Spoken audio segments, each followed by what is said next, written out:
तारीख 16 जुलाई 2025 यमन की एक जेल में जहां चारों तरफ सन्नाटा था, एक भारतीय नर्स को फांसी पर लटकाए जाने की तैयारी चल रही थी। उसका नाम था निमिषा प्रिया, एक ऐसी औरत जो अपने सपने को पूरा करने के लिए हजारों मीलों की दूरी तय कर चुकी थी, लेकिन अब वो एक हत्या के इल्जाम में फंसी हुई थी। क्या वाकई उसने हत्या की थी या फिर एक भयानक गलती थी? और सबसे बड़ा सवाल, जब फांसी का वक्त आया तो अचानक वो टल कैसे गई? बने रहिए आज के इस वीडियो में, क्योंकि ये कहानी आपको शुरू से अंत तक बांधे रखेगी और सोचने पर मजबूर कर देगी कि यमन की क्रूर शरिया कानून से आखिर निमिषा की फांसी टली कैसे।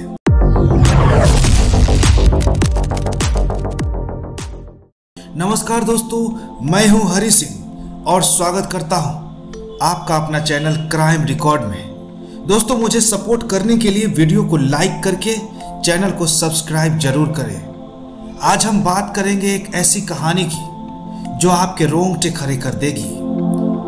कहानी है निमिषा प्रिया की, जो केरल की एक साधारण नर्स थी, लेकिन यमन में उसकी जिंदगी एक दुखद मोड़ पर आ गई। हत्या का इल्जाम, मौत की सजा और फिर आखिरी पल में फांसी का टलना। क्या है इस कहानी का सच? चलिए शुरू से जानते हैं इस कातिल महिला नर्स की पूरी कहानी। 1989 की एक ठंडी रात में केरल के पलक्कड़ जिले में कोल्लेंगोर में एक बच्ची का जन्म होता है। परिवार वालों ने इसका नाम रखा निमिषा प्रिया। निमिषा प्रिया का परिवार गरीब था।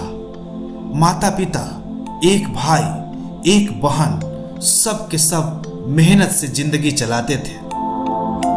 निमिषा पढ़ाई में ठीक थी, लेकिन स्कूल के आखिरी इम्तिहान में वो पास नहीं हो पाई। फिर भी उसका सपना था कुछ बड़ा करने का।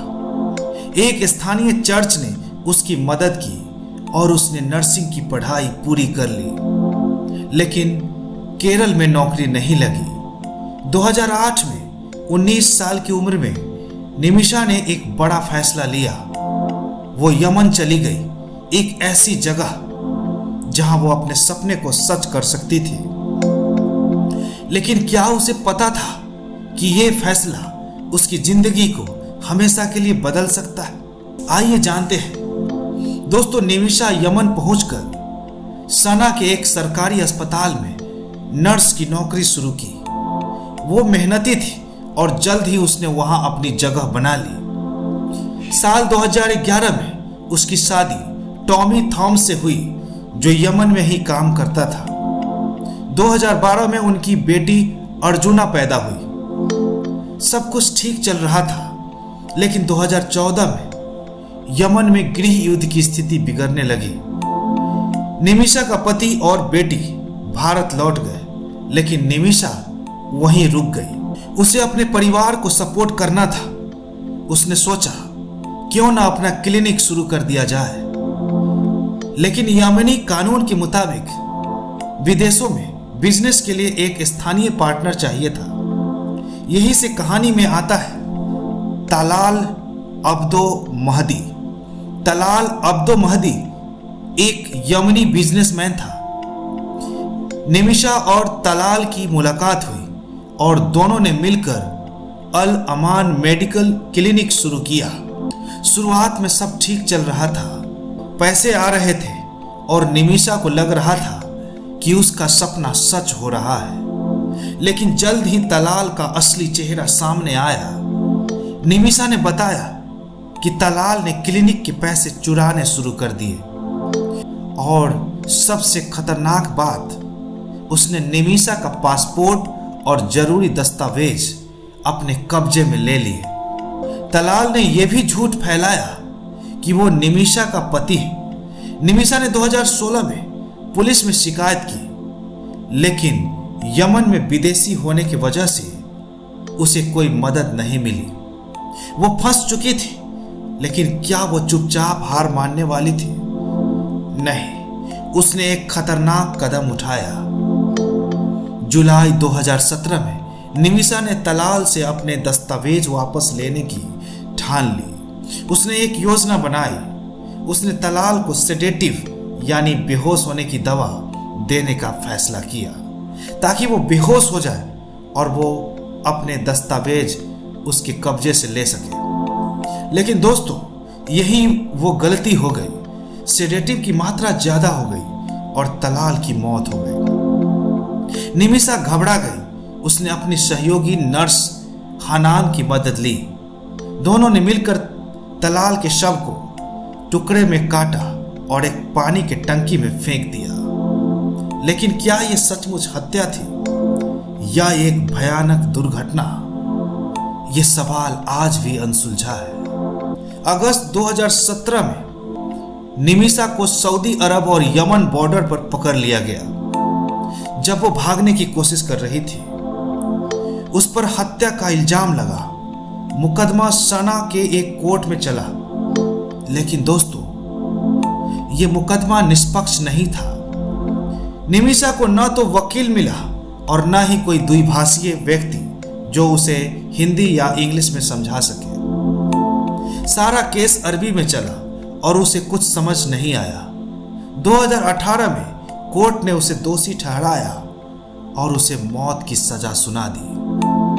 उसकी सहयोगी हनान को उम्र कैद मिली। निमिषा को पहले अलबैदा जेल में रखा गया। फिर 2018 में सना को सेंट्रल जेल में शिफ्ट कर दिया गया। वहां की हालत इतनी खराब थी कि निमिषा की जिंदगी नर्क बन गई। लेकिन क्या यह कहानी यही खत्म हो गई? नहीं, कहानी में ट्विस्ट और भी बाकी है। निमिषा की कहानी भारत में फैलने लगी। 2020 में उसके परिवार और समर्थकों ने सेव निमिषा प्रिया इंटरनेशनल एक्शन काउंसिल बनाया। Social worker Samuel Jerome Bhaskaran ने इस मामले को भारतीय सरकार तक पहुंचाया। निमिषा की मां ने कहा, मेरी बेटी निर्दोष है। उसने हत्या का इरादा नहीं किया था। लेकिन यमन में हाउथी विद्रोहियों का कब्जा था और भारत का उन पे कोई औपचारिक रिश्ता नहीं था। फिर भी कोशिशें जारी रही। 2023 में यमन के सुप्रीम जुडिशियल काउंसिल ने निमिषा की अपील खारिज कर दी। लेकिन एक रास्ता खुला, वो था ब्लड मनी। शरिया कानून के तहत अगर पीड़ित का परिवार माफ कर दे और ब्लड मनी ले ले तो सजा माफ हो सकती है। निमिषा के परिवार ने $40,000 जुटाए, जिसमें से आधा भारतीय दूतावास के जरिए भेजा गया। लेकिन क्या यह काफी था? दिसंबर 2024 में यमनी राष्ट्रपति राशिद अल अलीमी ने निमिषा की मौत की सजा को मंजूरी दे दी। फांसी की तारीख तय हुई 16 जुलाई 2025। जैसे जैसे वो दिन नजदीक आया, भारत में हलचल मच गई। निमिषा की मां, पति और बेटी अप्रैल 2024 में यमन गए और उनसे मिले। उनकी मां ने कहा, मैं अपनी बेटी को बचाने के लिए कुछ भी करूंगी, कोई भी हद पार कर सकती हूं। भारतीय सरकार ने भी कोशिशें तेज कर दी। सैमुअल जेरोम ने यमनी कबीलों और तलाल के परिवार से बातचीत शुरू की। $1 मिलियन ब्लड मनी की पेशकश की गई। लेकिन तलाल का परिवार किसास यानी प्रतिशोध पर अड़ा रहा। फिर 15 जुलाई 2025 को फांसी से ठीक एक दिन पहले एक चमत्कार हुआ। यमनी अधिकारियों ने फांसी को अनिश्चित काल के लिए टाल दिया। लेकिन क्यों? क्या ब्लड मनी की बात बन गई थी या कुछ और था? आइए जानते हैं। दोस्तों, निमिषा की फांसी को स्थगित करने में किसी एक भारतीय ने मजबूर नहीं किया, बल्कि यह भारतीय सरकार के कूटनीतिक प्रयासों और ग्रैंड मुफ्ती कंथापुरम AP अबूबकर मुसलियार जैसे धार्मिक नेताओं की मध्यस्थता के सामूहिक परिणाम के रूप में हुआ। यह प्रक्रिया संपर्क, बातचीत और ब्लड मनी के प्रस्ताव के जरिए पूरी की गई। दोस्तों, निमिषा प्रिया की कहानी हमें सिखाती है कि जिंदगी में कभी कभी एक छोटी सी गलती आपकी पूरी दुनिया बदल सकती है। विदेश में काम करने का सपना देखना गलत नहीं है, लेकिन वहां के कानून और संस्कृति को समझना बहुत जरूरी है।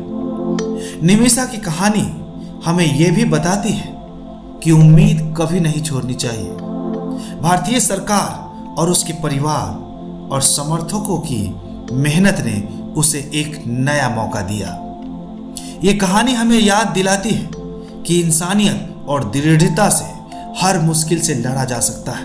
दोस्तों, अगर आपको ये कहानी पसंद आई तो वीडियो को लाइक करें, अपने दोस्तों के साथ शेयर करें और मेरे चैनल को सब्सक्राइब करें ताकि आप ऐसी ही रोमांचक कहानियां आगे भी देख सकें। अगली वीडियो के लिए बेल आइकॉन दबाएं। जाते जाते मैं आप लोगों से यही कहूंगा कि बढ़ती हुई अपराध की दुनिया में खुद का और अपने परिवार का पूरा ध्यान रखें। खुश रहे, मस्त रहे और क्राइम रिकॉर्ड चैनल के साथ बने रहे।